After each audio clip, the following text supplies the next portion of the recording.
नमस्ते दोस्तों, आपका हमारे चैनल में स्वागत है। आज हम जो है बात करने वाले हैं कि क्या ये जो समय है सोना चांदी खरीदने के लिए बहुत ही अच्छा सुनहरा मौका है, क्योंकि हाल ही में हमने देखा कि पिछले 8-10 दिनों में सोने चांदी के भाव में जो है गिरावट देखी जा रही थी।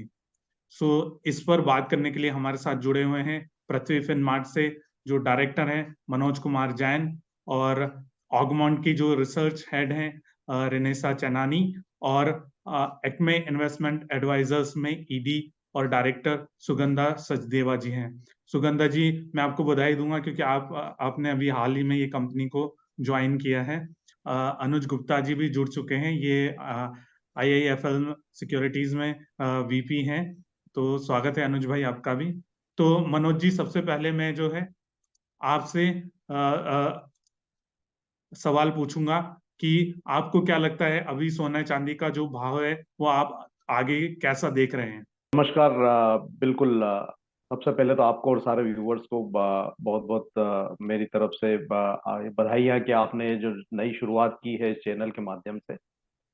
जहां तक सोने और चांदी की अभी जो मूवमेंट है या ट्रेंड है उसका सवाल है, तो हम जिस तरह से जो डॉलर इंडेक्स में मजबूती लौटी थी उसके बाद से सोने और चांदी में लगातार मुनाफा वसूली देख रहे हैं। और अभी भी जो जून में यूएस फेड की तरफ से जो वापस मॉनेटरी पॉलिसी है की मीटिंग होना है, उसमें ब्याज दरों में बढ़ोतरी की चर्चा है। और जो सर्वे आ रहे हैं उसके मुताबिक यहाँ पे ब्याज दरों में फिर एक जो बढ़ोतरी है वो निश्चित है। तो उसके चलते कीमतों में थोड़ी दबाव जो है वो देखने को मिल रहा है। लेकिन हम देख रहे हैं कि जो निचले स्तर है सोने और चांदी में वो लगातार होल्ड होते हुए दिख रहे हैं। गोल्ड में अगर मैं बात करूं तो 1920 से 1930 डॉलर का जो दायरा है वो एक स्ट्रॉन्ग सपोर्ट जोन यहाँ पे बना हुआ है।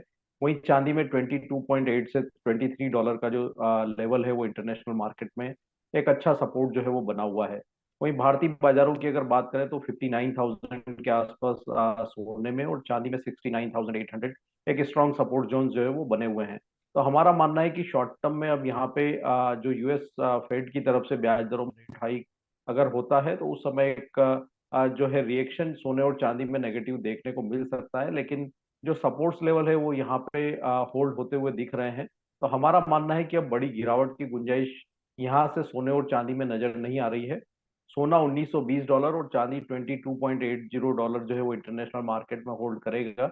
वहीं भारतीय बाजारों में हमारा मानना है कि 59,000 और चांदी में 70,000 के जो स्तर है वो होल्ड होते हुए नजर आएंगे।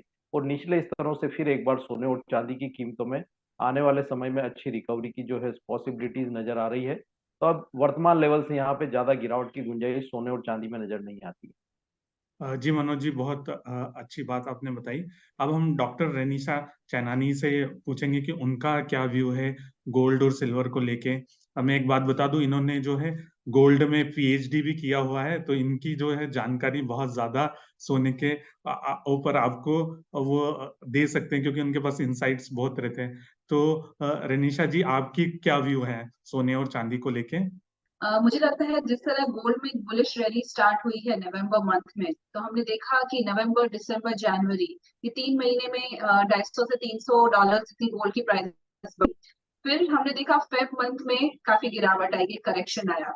फिर अभी हमने देखा मार्च और अप्रैल में काफी अच्छी रैली आई, प्राइसेस ने न्यू हाई टच किया 2080-85 डॉलर्स तक।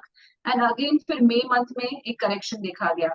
तो जो ये बुलिश रैली है इसमें हेल्दी करेक्शन आ रहा है बार बार, और काफी हमको मौका मिल रहा है गोल्ड में बाइंग करने के लिए।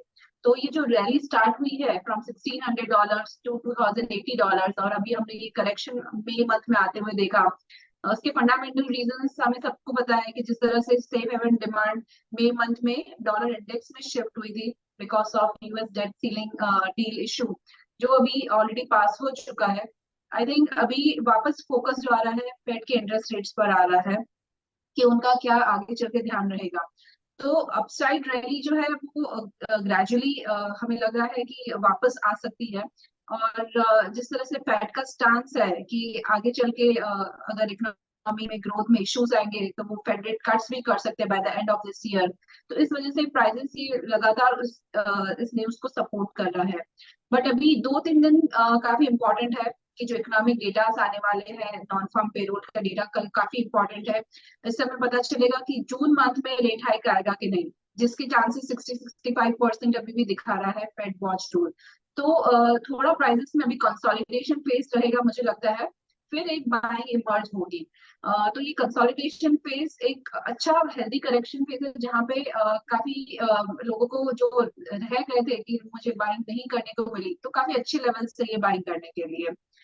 तो मुझे लगता है फिलहाल थोड़ा कंसोलिडेशन फेज दो इस हफ्ते रहेगा, and then we can see upside move in gold and silver both. मैं सुगंधा जी आपसे पूछना चाहूंगा कि आपका क्या व्यू है अभी सोने और चांदी को लेके। सो गोल्ड एंड सिल्वर की प्राइसेस की बात करें तो इस मंथ की, अगर हम लास्ट मंथ की अगर बात करते हैं, तो हमने काफी करेक्टिव रैली आते हुए देखी है। आफ्टर जो हमने अक्टूबर से एक बुल रन आते हुए देखा था गोल्ड एंड सिल्वर के प्राइसेस में, वो कुछ हद तक अभी कंसोलिडेट हो रहा है। फ्रॉम द रीसेंट पीक्स एक करेक्शन देखने को मिली है। इसका मेजर कारण ये रहा है कि ये जो यूएस का डेट सीलिंग इशू चल रहा था, उसके चलते डॉलर में हमने काफी हद तक सेफ हेवन डिमांड आते हुए देखी, and dollar last month appreciated by around 2.8%, and उसी वजह से हमने गोल्ड एंड सिल्वर के प्राइसेस में करेक्शन आते हुए देखी। मुझे लगता है अभी कंसोलिडेशन का फेज कंटिन्यू रहेगा, बिकॉज काफी हद तक मार्केट में ऑप्टिमिज्म आ गई है कि ये जो टेंटेटिव डील साइन हुई है between US president Joe Biden and house of representatives McCarthy, ये कांग्रेस में भी पास हो जाएगी और इसके बाद ये लॉ में टर्न हो जाएगी। सो ये फैक्टर स्लाइटली सबसाइड हो गया है, इवन तो थोड़ी अनसर्टेनिटी अभी भी बनी हुई है, बट ये जो ऑप्टिमिज्म है इसकी वजह से गोल्ड के प्राइसेस में कुछ हद तक प्रेशर देखने को मिल रहा है। बट वहीं अब मार्केट की काफी हद तक नजर रहेगी यूएस फेड की नेक्स्ट मीटिंग की तरफ। काफी ज्यादा शिफ्टिंग एक्सपेक्टेशंस चलती आ रही है about further rate hike.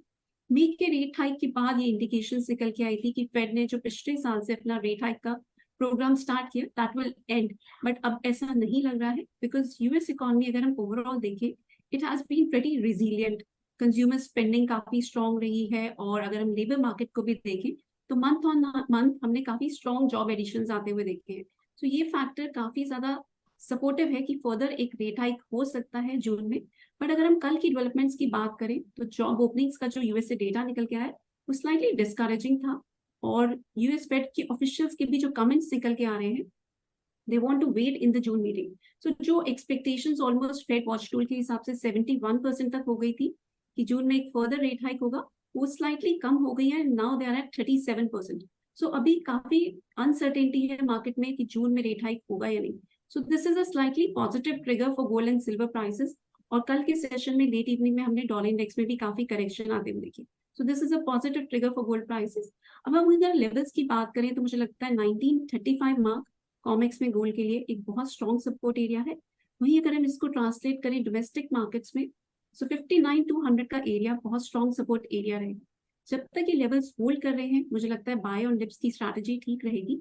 Only in case this level is reached, मुझे लगता है prices can slip towards level of around 58,500, और इंटरनेशनल मार्केट्स में 1890 पर आउंस तक का लेवल भी देखने को मिल सकता है। बट स्टिल मुझे लगता है ओवरऑल व्यू पॉजिटिव ही रहेगा गोल्ड एंड सिल्वर में। वहीं सिल्वर की बात करें तो मुझे लगता है 22.5 पर आउंस एक बहुत स्ट्रॉन्ग सपोर्ट एरिया रहेगा सिल्वर की प्राइसेस के लिए, और डोमेस्टिक मार्केट्स में इसको ट्रांसलेट करें तो 69,500 का लेवल बहुत स्ट्रॉन्ग सपोर्ट एरिया रहेगा। तो जो भी डिप्स मिलते हैं सिल्वर में बाइंग करके चल सकते हैं। बहुत बुलिश नजर नहीं आ रहे हैं अभी, at least in the near term, because risk on sentiments market में वापस आए हैं। सो अभी बहुत ज्यादा तेज रैली देखने को नहीं मिलेगी। मुझे लगता है प्राइसेस अभी नियर टर्म में 73,500 के लेवल्स पर कैप रहेंगे। और अगर मैं गोल्ड के प्राइसेस की बात करूं तो 60,400 एक क्रूशियल सपोर्ट रेजिस्टेंस एरिया रहेगा। अगर ये ब्रेक हो जाता है तभी फर्दर रैली देखने को मिलेगी टुवर्ड्स लेवल ऑफ अराउंड 61,200। सो अगर मैं कुछ डिफाइन करूं रेंज को, तो सिल्वर की रेंज रहेगी on the downside 69,500 and 73,500 on the higher side. वहीं अगर हम गोल्ड की रेंज की बात करें तो 58,500 to 61,400 is likely to be the range for next 15 to 20 odd days. अनुज भाई, आपका क्या व्यू है अभी गोल्ड और सिल्वर को लेकर, क्योंकि अभी हाल ही में थोड़ी बहुत गिरावट भी चल रही है, तो आपको क्या लग रहा है अभी नियर टर्म में गोल्ड और सिल्वर कैसे परफॉर्म करेंगे? जी गुड मॉर्निंग। देखिए गोल्ड सिल्वर आप देखेंगे तो पिछले एक महीने में थोड़ी प्रॉफिट बुकिंग देखने को मिली है, क्योंकि जिस तरीके से डेट क्राइसिस का इशू था वो काफी लीड कर रहा था मार्केट को, बट अब वो भी ऑलमोस्ट डिसॉल्व होने की साइड पे है। तो मुझे लगता है कि कहीं ना कहीं अगेन गोल्ड और सिल्वर में जो रैली थी वो कंटिन्यू हो सकती है। हालांकि $2000 मुझे लगता है कि एक स्ट्रॉन्ग रेजिस्टेंस लेवल रहेगा, जो कि ब्रेक हो पाना थोड़ा सा मुश्किल रहेगा। बट हमें लगता है कि अभी भी अगर आप एक लॉन्ग टर्म परस्पेक्टिव से बात करेंगे तो डेफिनेटली गोल्ड और सिल्वर में जो स्टोरी है वो अभी भी पॉजिटिव है। मुझे लगता है कि आपको दिवाली तक अगेन $2100 तक के गोल्ड के लेवल और सिल्वर आपको करीबन $26 तक अगेन आती हुई दिखाई देगी, जिसको अगर हम रेप्लिकेट करें डोमेस्टिक मार्केट में तो करीबन 62,000 आपको एमसीएक्स में गोल्ड और करीबन 78 से 80,000 के बीच सिल्वर आपको आती हुई दिखाई देगी। तो थोड़ा मुझे लगता है कि लॉन्ग टर्म परस्पेक्टिव है। इवन अगर आप डोमेस्टिक साइड में बात करेंगे तो जनरली हम देखते हैं जून और जुलाई के महीने में कोई खास मोमेंटम नहीं होता है, एक मानसून का महीना रहता है जिसमें कोई खास डिमांड भी देखने को नहीं मिलती, कोई फेस्टिवल भी नहीं होता, कोई मैरिज सीजन भी नहीं होता। तो इसलिए मुझे लगता है कि ये जो आने वाले 2 महीने हैं इनमें आपको थोड़ी सी एक रेंज बाउंड मोमेंटम देखने को मिल सकती है। बट जुलाई के बाद जैसे ही फेस्टिवल सीजन स्टार्ट होंगे तो आई एम एक्सपेक्टिंग कि एक अच्छा खासा मोमेंटम आपको डिमांड फ्रंट पे देखने को मिलेगा। ऑलरेडी हम देख रहे हैं सेंट्रल बैंक्स की डिमांड है, और जिस तरीके से यूएस के अंदर डेटा आया है तो हम ये भी देख रहे हैं कि यूएस के अंदर अगेन सिल्वर की डिमांड बढ़ती हुई दिख रही है। तो मुझे लगता है कि आपको डिमांड फ्रंट पे अच्छा एक पॉजिटिव इम्पैक्ट मिलेगा। और एक लॉन्ग टर्म पर्सपेक्टिव अगर हम दिवाली तक बात करें तो मुझे लगता है कि जो हमारे टारगेट्स हैं वो इंटैक्ट रहेंगे, और पॉजिटिव साइड में हमें लगता है व्यू रहेगा, और बाय ऑन डिप्स की स्ट्रेटेजी हम यहाँ लेना चाहेंगे। थोड़ा करेक्शन चल रहा है। अगला मेरा सवाल ये रहेगा, सभी आपसे एक एक करके मैं पूछूंगा कि क्या अभी बहुत सुनहरा मौका है, अगर आम आदमी है उसके लिए भी और इन्वेस्टर है उसके लिए भी। तो उससे पहले मैं आपको एक बात बता दूं कि हाल ही में हम लोगों ने सिर्फ चांदी के ऊपर कॉन्सेंट्रेट करते हुए वेबसाइट लॉन्च कर दी है, chandiBhav.com, जिसका लिंक मैं डिस्क्रिप्शन में डाल दूंगा। तो अगर आपको चांदी से जुड़ी कोई भी जानकारी चाहिए, जो हमारे दर्शक हैं वो उस पर जा सकते हैं। मनोज जी, मैं आप ही से शुरुआत करूंगा वापस से, कि आपको क्या लगता है, अगर मैं इन्वेस्टर हूं या एक आम आदमी हूं, या मेरे घर में अ, अ, अक्टूबर में दिसंबर में शादी है, जो दिवाली के बाद जो मुहूर्त आते हैं उसमें शादी है, या अभी भी शादी के टाइम मुझे कुछ सोना चांदी खरीदना है, तो क्या मुझे अभी सही मौका है, सही लेवल है, तो मुझे खरीद लेना चाहिए? जहाँ तक सोने की बात है तो मैं हमेशा से कहता आया हूँ कि every time is a right time to buy gold. मतलब सोने में अगर आपको निवेश करना है तो किसी भी समय आप निवेश करेंगे तो आपको सोने के निवेश में नुकसान नहीं होगा। और ये हम पिछले कई सालों से देख रहे हैं। और अगर हम पिछले 10 सालों के भी ईयर ऑन ईयर रिटर्न्स देखें तो सोने ने जो है ऑलमोस्ट सभी सभी असेट क्लास को जो है बीट किया है। तो गोल्ड के निवेश के लिए हर समय जो है वो एक अच्छा समय होता है जो लंबी अवधि के निवेशक हैं। हाँ, जो शॉर्ट टर्म ट्रेडर्स हैं वो थोड़े डिप का वेट कर सकते हैं, लेकिन जो लंबी अवधि के निवेशक हैं उनको लगातार जो है वो एसआईपी के रूप में निवेश करते रहना चाहिए सोने में। हमारा मानना है कि लंबी अवधि में यहाँ पे और भी अच्छे रिटर्न्स जो है वो सोने में बनते हुए नजर आएंगे, क्योंकि इन्फ्लेशन यहाँ पे हमेशा जो है कंसर्न्स वो रहने ही वाला है, जियोपॉलिटिकल टेंशंस रहने ही वाले हैं। तो ये सारी चीजें जो है लंबी अवधि में कीमतों को सपोर्ट करती रहेगी। जैसा कि रेनिशा ने भी बताया था कि जो बुल रन है गोल्ड का स्टार्ट हुआ है और ये एक हेल्दी करेक्शन हम देख रहे हैं। तो आने वाले समय में हमारा मानना है कि सोना 2250 $2300 भी जो इंटरनेशनल मार्केट में जा सकता है। तो लंबी अवधि के निवेशक यहाँ एसआईपी के रूप में निवेश करते रहें, और जो शॉर्ट टर्म के ट्रेडर हैं वो थोड़ा डीप का वेट कर सकते हैं। 59,500 से 59,200 का जो जोन है वो एक अच्छा जोन होगा अक्यूमुलेशन के लिहाज से। 58,500 के स्टॉप लॉस से हमारा मानना है कि ये वर्ष अंत तक 62,000 तक के जो लक्ष्य है वो सोने में देखने को मिल सकते हैं। वहीं चांदी में भी यहाँ पे निवेश करने की ही सलाह रहेगी। बाय ऑन डिप्स की रणनीति बना के चलना चाहिए। 71,000 से 70,000 के जो जोन्स हैं वो अच्छे बाइंग के लिहाज से अच्छे जोन्स हैं। 68,800 के स्टॉप लॉस अब यहाँ पे चांदी में रख के चलना चाहिए। ऊपर में 73,000 जो है वो शॉर्ट टर्म लक्ष्य लगता है, लेकिन लंबी अवधि में अभी भी यहाँ पे 80,000 तक जाने की जो संभावना है वो चांदी में नजर आती है। तो जो लंबी अवधि के निवेशक हैं वो एसआईपी रूप में निवेश करते रहें। जो शॉर्ट टर्म ट्रेडर्स हैं वो बाय ऑन डिप्स की रणनीति बना के चलें। जी मनोज जी, जैसे आपने कहा चांदी 80,000 रुपए तक जा सकती है, तो रेनिशा जी, आपका क्या मानना है कि क्या अभी हम लोगों को खरीदारी कर लेनी चाहिए सोने और चांदी की? है कि चांदी में इनफैक्ट हम प्राइसेस को यहाँ से और ऊपर आते हुए भी देख सकते हैं। गोल्ड एंड सिल्वर में जनरली आप पिछले 25 सालों का हिस्टोरिकल डेटा देखें तो सिल्वर में अराउंड 10 to 11% जितना एवरेज सीएजीआर रिटर्न मिला है, एंड गोल्ड में अराउंड 12% जितना सीएजीआर रिटर्न मिला है। तो इस साल ऑलरेडी प्राइसेस 10-12% बढ़ चुकी है। तो 2023 का जो साल है, मुझे लग रहा है इसमें मोर देन एवरेज रिटर्न्स आ सकते हैं, क्योंकि दो चीजें हैं, एक है रिसेशन कंसर्न्स और दूसरा है डी डॉलराइजेशन, जिस वजह से हम देख रहे हैं कि काफी इन्वेस्टमेंट बाइंग आ रही है गोल्ड एंड सिल्वर दोनों में। सिल्वर को एक और सपोर्ट मिल रहा है, वो है 5G टेक्नोलॉजी से और सोलर डिमांड से और इलेक्ट्रिक व्हीकल्स में जो सिल्वर यूज होता है इससे। तो एडिशनल सपोर्ट सिल्वर को वहां से भी मिल रहा है।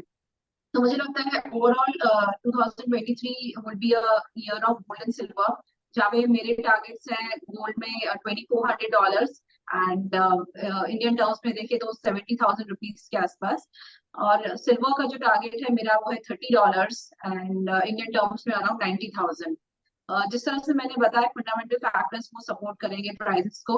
एंड जो आप बोल रहे हो अभी सही मौका है कि नहीं, मुझे लगता है ये काफी सही मौका है। प्राइसेस ने काफी अच्छा रिट्रेस किया है, करेक्ट किया है मई के महीने में। तो ये जून महीने का पहला हफ्ता, दूसरा हफ्ता, यहाँ पे आपका काफी अच्छे लेवल्स है। मतलब गोल्ड अगर आपको 59-60,000 के बीच में लॉन्ग टर्म के लिए इन्वेस्टमेंट के लिए मिल रहा है, तो अभी बहुत अच्छा मौका है, यहाँ पे बाइंग कर सकते हैं। Similarly silver around 70,000 is a good. तो ये रहा लॉन्ग टर्म इन्वेस्टर्स के लिए जो एक साल के लिए सोच रहे हैं।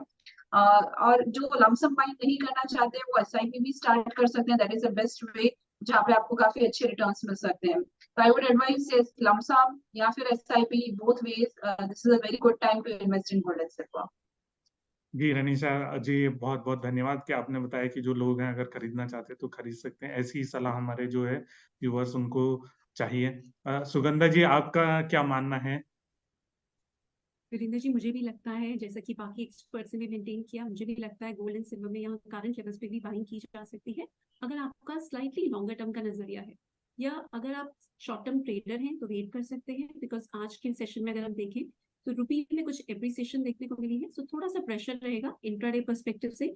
ये स्लाइटली नियर टर्म की बात करूं, बट मुझे लगता है अगर आपका इन्वेस्टमेंट पर्सपेक्टिव है तो फेज्ड मैनर में 59,200 एक फर्स्ट लेवल रहेगा, जहां पर आप गोल्ड में बाइंग कर सकते हैं। सेकंड लेवल रहेगा 58,500, जो एक बहुत क्रूशियल सपोर्ट एरिया है। ये दोनों लेवल्स पर आप फेज्ड मैनर्स में बाइंग कर सकते हैं। ओवरऑल पर्सपेक्टिव इस साल के एंड तक मुझे काफी पॉजिटिव नजर आ रहा है, बिकॉज बहुत ज्यादा ग्रोथ में स्लो डाउन के कंसर्न्स बने हुए हैं। इसके साथ साथ सेंट्रल बैंक्स की बाइंग काफी हद तक कॉन्टिन्यूड है, और ETF में भी जो हमने आउटफ्लोज आते हुए देख रहे थे वो अब रिवर्स हो रहे हैं। पिछले 2 महीने में हमने ETF में भी वापस से इनफ्लोज आते हुए देखे हैं। और इसके साथ साथ जो डी डॉलराइजेशन का ट्रेंड है वो अभी मुझे लगता है काफी ज्यादा पिकअप करेगा, since we do not have any alternative currency to dollar. So सारा बेनिफिट मुझे लगता है गोल्ड को मिलेगा। सो ये गोल्ड के लिए स्ट्रक्चरली काफी पॉजिटिव रहेगा, और मुझे लगता है इस साल के एंड तक we can see levels of around 2280 पर ounce for gold in international markets. और अगर मैं डोमेस्टिक मार्केट्स की बात करूं तो 65 से 68,000 तक के लेवल्स देखने को मिल सकते हैं। सो ओवरऑल पर्सपेक्टिव पॉजिटिव है। बाय ऑन डिप्स की स्ट्रैटेजी रखें गोल्ड में। वही सिल्वर की बात करें तो सिल्वर स्लाइटली वॉलेटाइल नजर आती है मुझे भी। 69,500 फर्स्ट लेवल रहेगा जहां पर आप बाइंग कर सकते हैं, बट यस ये लेवल ब्रेक हो सकता है, और डाउन साइड में prices can take support around 65,000। Overall perspective अभी भी सिल्वर में बहुत पॉजिटिव है अगले 5 सालों के लिए। सिल्वर में सिग्निफिकेंट डेफिसिट की एक्सपेक्टेशंस बनी हुई है। पिछले साल भी डिमांड काफी बढ़ी है, ऑलमोस्ट 18%, और हमने लास्ट 2 ईयर से सिल्वर में कंसेक्यूटिवली डेफिसिट की सिचुएशन देखी है। सो मुझे लगता है ओवरऑल पर्सपेक्टिव बहुत स्ट्रांग रहेगा, बट यस डिप्स की वेट कर सकते हैं। 69,500 एंड 65,000 अदर लेवल्स जहां पर आप सिल्वर को एक्यूमुलेट कर सकते हैं। फर्स्ट टारगेट्स रहेंगे 73,500 देन 78,000, और अगर 78,000 के ऊपर एक क्लोजिंग देखने को मिल जाती है then I'm very bullish on silver prices. In that scenario we can see levels of around 88,000 also, और जो कॉमिक्स में ट्रांसलेट करेगा almost $29 to $30 per ounce. So overall perspective silver and gold दोनों में पॉजिटिव रहेगा। जी सुगंधा जी, जैसे आपने कहा कि 88,000 तक के भी लेवल आ सकते हैं, और आप जो है जो हमारे व्यूअर्स हैं उनको खरीदारी की सलाह दे रहे हैं। अनुज जी, आपका क्या मानना है कि अभी हम लोगों के पास अगर पैसा है थोड़ा बहुत भी हो तो सोने चांदी में तुरंत डाल देना चाहिए? बिल्कुल वीरेंद्र जी, देखिए गोल्ड और सिल्वर अगर आप देखेंगे तो हमेशा से ही एक बाइंग अपॉर्चुनिटी रही है। अगर आप हिस्टोरिकली भी देखेंगे तो जब भी इसमें डिप आते हैं तो एक अच्छी खासी रिकवरी देखने को मिलती है, और हमने पिछले 2-3 दिनों में भी देखा है कि जो डिप आया था उसके बाद काफी अच्छी रिकवरी यहाँ देखने को मिली है। तो देखिए स्टैगर्ड वे में हमेशा गोल्ड सिल्वर को ऐड करना चाहिए, चाहे आप फिजिकल फॉर्म में गोल्ड को ऐड करें, चाहे आप गोल्ड ETF के फॉर्म में ऐड करें, चाहे आप गोल्ड सॉवरेन बॉन्ड के थ्रू में ऐड करें। इनफैक्ट जिस तरीके से हम मोमेंटम देख रहे हैं, हमें लगता है कि गोल्ड के अंदर और सिल्वर में ऐड ऑन करना चाहिए। अभी हम देख रहे हैं सिल्वर के ETF में भी काफी अच्छी अपॉर्चुनिटी देखने को मिली है। ऑलमोस्ट उनका AUM करीबन 1800 करोड़ के आसपास हो गया है। तो कहीं ना कहीं ETF के अंदर भी लोगों का काफी इंटरेस्ट बढ़ा है। तो ETF भी एक जरिया हो सकता है जिसमें आप कि SIP के फॉर्म में या मंथली फॉर्म में आप इसमें इन्वेस्टमेंट कर सकते हैं।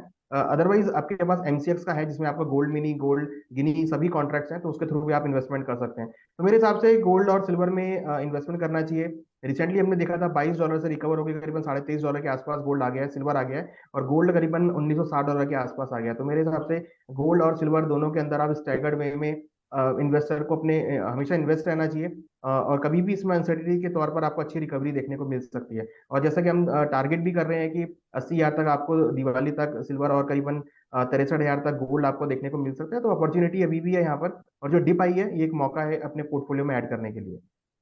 जी अनुज जी, बहुत बहुत आपका धन्यवाद, आपने जो खरीदारी की सलाह दी। मैं चलते चलते बस मेरा आखिरी सवाल है, मैं मनोज जी से पूछना चाहूंगा कि मनोज जी, हम लोग कॉमिक्स के भाव तो देखते हैं, बहुत बहुत सारे हमारे व्यूअर्स हैं, तो हम लोगों को क्यों जो लंदन का स्पॉट मार्केट है उसको भी अगर कोई सोना ट्रैक करता है तो उसको क्यों देखना चाहिए? आप एक दो मिनट में, एक आध मिनट में अगर ये एक्सप्लेन कर पाए हमारे व्यूअर्स के लिए। नॉर्मली जो इंटरबैंक जो ऑफर रेट रहती है, जो लिबोर हम बोलते हैं, तो उसके लिए जो है वो उसका अहमियत रहता है। लेकिन जो बेंचमार्क रेट है नॉर्मली वो जो कॉमेक्स का जो मार्केट है उसी को हम लेकर के चलते हैं। तो जो स्पॉट के ट्रेडर्स है वो नॉर्मली जो लंदन का जो रेट है उसको देखते हैं। लेकिन जो यूनिवर्सल जो एक्सेप्टेड रेट है नॉर्मली वो कॉमेक्स जो फ्यूचर्स एक्सचेंज है उसी के रेट को जो है देखा जाता है। तो इसलिए उसकी अहमियत जो है वो ज्यादा रहती है। जी मनोज जी, धन्यवाद।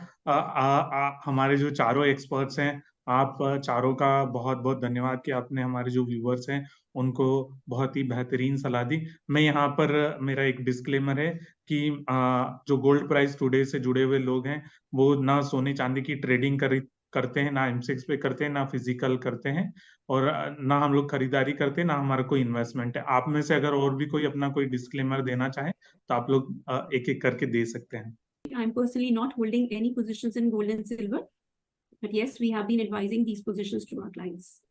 गोल्ड और सिल्वर में मेरा SIP के रूप में निवेश रहता है, और हमारी समय समय पे हमारे निवेशकों को भी सलाह रहती है। गोल्ड सिल्वर में मेरा फिजिकल इन्वेस्टमेंट है, SIP के फॉर्म में भी है, और हम अपने क्लाइंट्स को इन्वेस्टमेंट की सलाह भी देते हैं। तो ये मेरा डिस्क्लेमर है।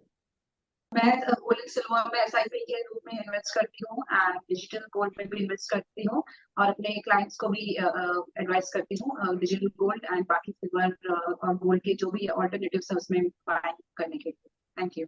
जी जी, धन्यवाद चारों हमारे जो एक्सपर्ट हैं। आप लोगों ने जो गोल्ड प्राइस टुडे न्यूज का जो हमारा यूट्यूब चैनल है उस पर ज्वाइन किया और हमारे दर्शकों को इतनी अच्छी सलाह दी। दोस्तों, आप रोजाना जो सोने चांदी के भाव है वो हमारी जो वेबसाइट है goldpricetoday.co.in, वहां पर देख सकते हैं। और चांदी की, जैसे मैंने बताया कि हमने नई वेबसाइट लॉन्च की है, तो वहां पर आप जाकर सिर्फ चांदी और चांदी के भाव भी देख सकते हैं। Thank you all. Thank you.